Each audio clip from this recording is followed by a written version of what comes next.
Sibling rivalry. Britpop. Mad for it. The Beatles, obviously. Attitude. Self-belief. Way back in 1994, 5 young scallywags from Manchester Ham revived the Englandhamshire music scene. The album was The band was Oasis. The album? Definitely Maybe.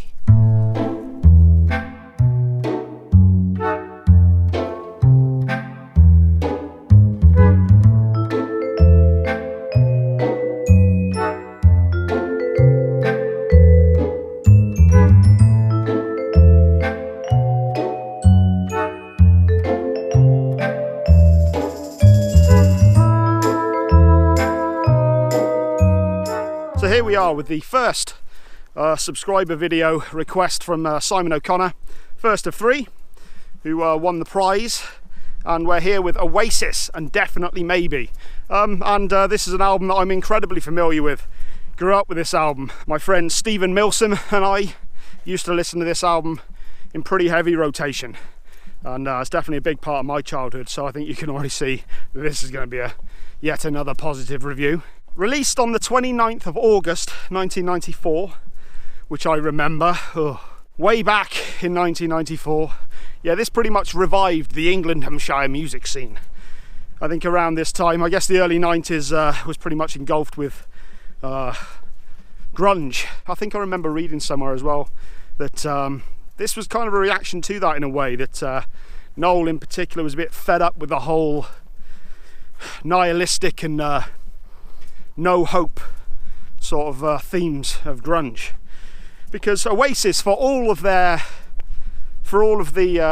news that we've heard of them, of arguments and fights and getting pissed up and drugs and all that, Noel in particular is actually quite an optimistic person. I've always admired the guy, and I love watching the interviews with him. He's a very intelligent, very articulate person. Liam is Liam, but I mean, you gotta love Liam Gallagher. Come on. The guy's voice is astonishing.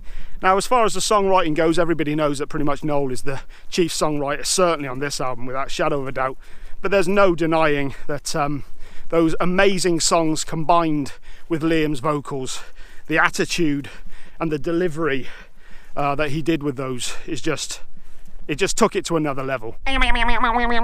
This is a band that's always kind of wore their influences on their sleeve.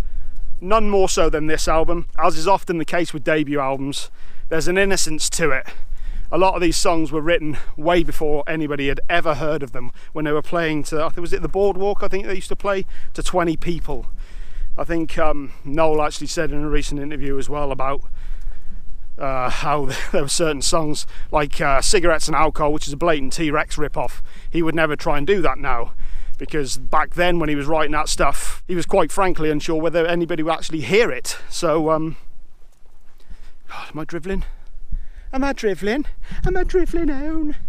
Am I drivelling on? Am I drivelling on? You've got elements of the Beatles, naturally. You've got Sex Pistols, definitely. In fact, Liam's voice has often been described as a cross between Johnny Lydon and John Lennon. T-Rex, David Bowie, and Neil Young, I suppose, would be the most obvious ones. Now, just very quickly before I get into the songs, just a quick catch-up with... catch-up? Basically, the band used to be called Rain, and they consisted of Liam Gallagher, Paul Arthurs, also known as Bonehead, Paul McGuigan, also known as Gwigsy, on bass. Bonehead was on guitar, by the way. And Tony McCarroll, who was on drums. And Liam would join later. I think he was a roadie for a while with the Inspiral Carpets. And he came back, and Liam was in this band, and he decided, I think he was actually pretty impressed with what a frontman Liam was, and decided there was something in it, but he wanted to do his own songs. And he'd written a load of them when he was working for the gas board. He actually worked in a hut where he actually gave out supplies and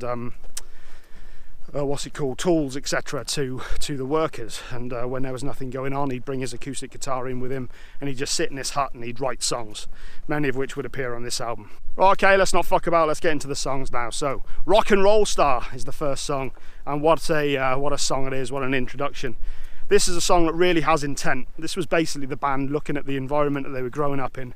Manchester in the early 90s, unemployment, everyone on the dole, no real future, not too different from the I guess the Sex Pistols era, the punk era I guess you'd call it, not the Sex Pistols era. Basically people growing up with very little hope other than alcoholism and crime. I think there was an interview I remember reading where one of them was saying how basically there were a couple of options. You either went into crime, you got into sports, or you got into music to get the hell out of there, and music was the most obvious option. God damn, I fucking rambled on. Rambling on, review. I live my life in the city, and there's no easy way out. The day's moving just too fast for me. I need some time in the sunshine. I've got to slow it right down. The day's moving just too fast for me. Tonight, I'm a rock and roll star. Bristles with attitude and energy. As I said, just a real song of intent of where they wanted to go. That attitude and self-belief that the band have always had.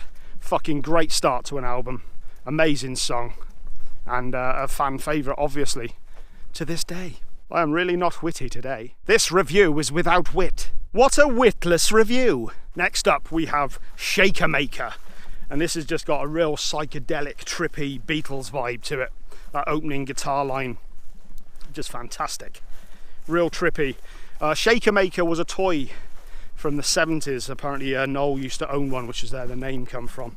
And like a lot of the lyrics on this album, they might at first appear a bit nonsensical, but I think a lot of his writing at the time was kind of very spur of the moment and just going with it, not analysing things too much, which gives a real purity to the album. This is basically a reworking of the Coca-Cola theme song. I'd like to teach the world to sing in perfect harmony. In fact, actually, the Coca-Cola company sued the band later on for the song, and I think the band had to pay like $500,000 to Coca-Cola for the use of the song, well, for basically ripping off the song. And I think Noel said in an interview that after that they all started drinking Pepsi. Classic Noel. Quite a few of the lyrics are actually referencing adverts at the time, such as Mr. Soft. Those of you who are my age or older will probably get that, especially if you grew up in England, I'm sure. There's a lyric in it that goes, Mr. Sifter sold me songs when I was just 16. Now he stops at traffic lights, but only when they're green. Apparently what happened, the music was recorded and they had to drive to Johnny Marr from the Smiths, who'll crop up later. They had to drive to his studio to lay vocals down. And apparently the last verse, they didn't have anything written. And it just so happened at the time that the taxi they were in stopped at some traffic lights by a record store called Sifters, which is where they used to buy all their albums from. And Noel very quickly wrote down the lyrics. Again, another amazing song, and one that remained a highlight in their live set right up until they quit. Fuck off. Next up we have Live Forever, and this is a true Oasis classic. Quite often featured on many greatest songs of all time lists. And this was actually the first Oasis song that I ever heard. I remember seeing the video for it in MTV, when MTV actually meant a fucking thing. And I was just blown away by it instantly. Starts out with that drum beat before we get that lush guitar chord coming in along with Liam's voice. And it has to be said, his voice on this is absolutely outstanding. And from what I seem to remember, when Noel wrote this song, I think this was one of those songs, as soon as he wrote it, he realised that he had something special. Maybe, I don't really want to know, how your garden grows, 'cause I just want to fly. There's just a real innocence to this song and the album that's very appealing. And there's a great line in it as well, we'll see things they'll never see. Those jokes that only you get, only you and a very few other people understand. Glorious song, absolutely outstanding song. And again, showcases what a great vocalist Liam is, and just what fuck off. And again, just showcases exactly what a great songwriter Noel is, and what a fantastic vocalist Liam is. Great stuff. Great stuff. Gotten to the end of the video and kind of realised I didn't do many funny insert pieces, so you know, I'm just gonna kind of add some of them in now. Know what I mean? Next up we have Up in the Sky. According to the documentary for Definitely Maybe, which is a great documentary, highly recommend you check that out. Noel pretty much said that this wasn't necessarily an anti-establishment song, but it was written about governmental figures or people in authority who had little understanding of how the working class were living. This is basically a very angry song set to really uplifting, happy music. Hey you, wearing the crown, making no sound. I heard you feel down. Well, that's too bad. Welcome to my world. Cracking song, innit? Next up we have Columbia, and this has a real swagger and a groove to it, some real attitude, this song, and it's absolutely one of my all-time favourite Oasis songs. Really love this song and still listen to it on a steady basis to this day. Fantastic stuff. I think the title Columbia comes from a hotel that they used to stay in when they were in London, and they pretty much wrote this song fucked out their heads on acid. I can't tell you the way I feel, right? Because the way I feel is so new to me, man. That was probably more reminiscent of weed than acid. I mean, you know, I hear. But yeah, it's pretty much a real repetitive song in terms of it's just a couple of chords repeated over and over again with this drum beat. I think it was inspired by a lot of the dance music that was going on at the time, especially in the Manchester scene. Hilarious. Next up, we've got another one of my all-time favourites, which is Supersonic. Again, the swagger and the groove on this song, the attitude, it's just brimming with it. It gets its power like in the same way that a lot of sludge metal does, in that it's played just a touch too slow. It's just kind of a bit off, which kind of really works in its favour. But it's, again, this was one, I think I probably saw this shortly after seeing the Live Forever video. I was just immediately taken by this as well. Just absolutely phenomenal song. Those opening chords, and again Liam's vocals, which just absolutely destroy this song. Absolutely fantastic. I need to be myself. I can't be no one else. Feeling supersonic. Give me gin and tonic. You can have it all, but how much do you want it? You make me laugh. Later on in the song, though, there's a reference to a girl named Elsa. Apparently Elsa was a fat dog, literally a fat dog, who was in the studio and would fart rather obnoxiously all the time. It's like a bulldog or something like that, and the dog was named Elsa. Again, a lot of the lyrics just kind of written on the spot. Apparently this song was written and recorded in a day, and it was never re-recorded. What you hear on the album was pretty much the first recording of it. It's staggering to me how many bands kind of have this story. I think Black Sabbath had to write Paranoid at the last minute just to get an extra song on the album, and of course that went on to be one of their biggest songs ever. And that seems to have happened with a lot of bands. I think there's something about not over-analysing something and just going with the groove, and you know, just doing things on the spur of the moment. Fucking great song. Am I a weirdo? There is every possibility I am a weirdo. Maybe I am, after all, in a forest on my own with a camera in my face. Is that normal? Is that normal? Maybe you're the weirdo, not me. Or are the people who aren't doing this weirdos? Next we have Bring It On Down, which is basically a song about the underclass, working class people on the dole. Unemployment benefits, if you will.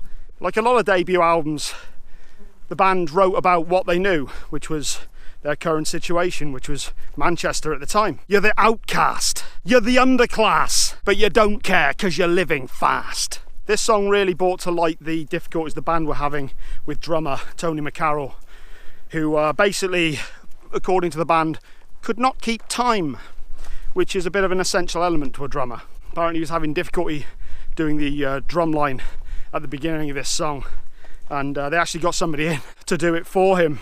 Tony turned up at the studio.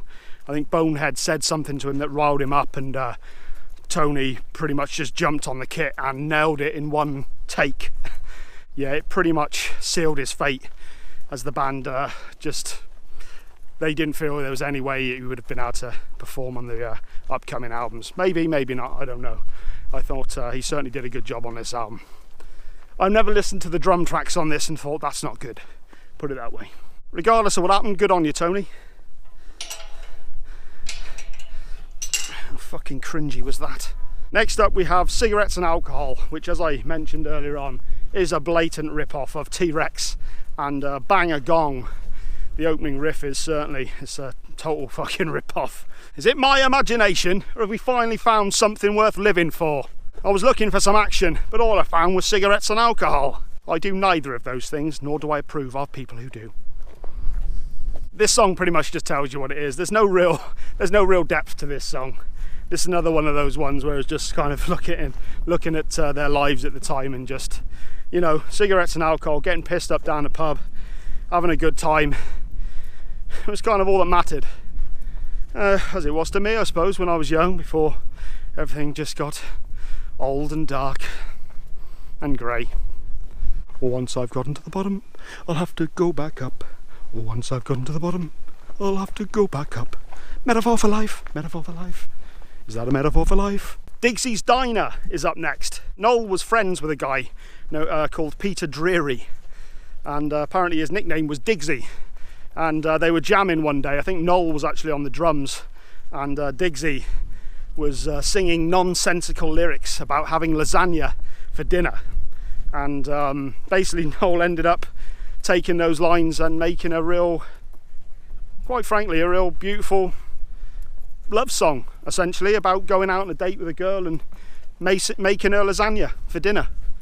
Apparently Digsy detested the song as well, and responded by writing a song called Noel's Nose in retaliation to it. But I mean, it's a great song, man. It's just a real happy little ditty. There's a great line in it: "These could be the best days of our lives," which is just such an uplifting.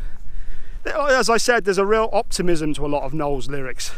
They get misconstrued as being these miserable northerners who just incite violence and get pissed up and all that. And they did. What a life it could be if you could come round mine for tea. I'll pick you up at 3:30 and we'll have lasagna. Next up we have the penultimate song, Slide Away, which is again another ballad really. This was about a girl that Noel was in a relationship for 6 years. Apparently he didn't have much in the way of equipment, in the way of guitars, and he actually reached out to Johnny Marr from the Smiths.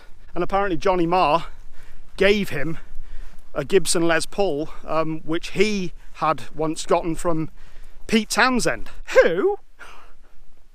And by all accounts, Noel got the guitar out of the case and just wrote this song in one sitting. I think he's said in many times, and this is something Devin Townsend also says as well, that he does believe that certain guitars hold certain songs. Two of a kind will find a way to what we've done. Let me be the one who shines with you, and we can slide away. Beautiful song, and understandably a fan favourite. Great stuff. Great stuff. I think I'll have to stop for a H2O infused beverage. I think they're all H2O infused. Final song of the album, Married with Children. I got real fond memories of this song. I mentioned earlier my friend Stephen Milsom. We used to listen to this album all the time. Drink and or drugs may or may not have been involved. I cannot divulge. We used to jam this song on acoustic guitars all the time.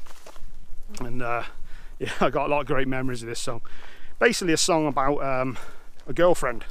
Just that, the monotony of being in a relationship for a long time when you just start grating on one another. I hate the way that even when you know you're wrong, you say you're right. I hate the books you read and all your friends. Your music's shite. It keeps me up all night. Fucking great song, all done on acoustic. It's pretty much just Noel and Liam. I think, is there drums in it? I'm not sure. It might be someone doing a boom, boom, boom, boom, boom on a box or some shit like that. What sort of box? That's kind of rude. But yeah, fucking great song. And a great way to end an absolute classic album.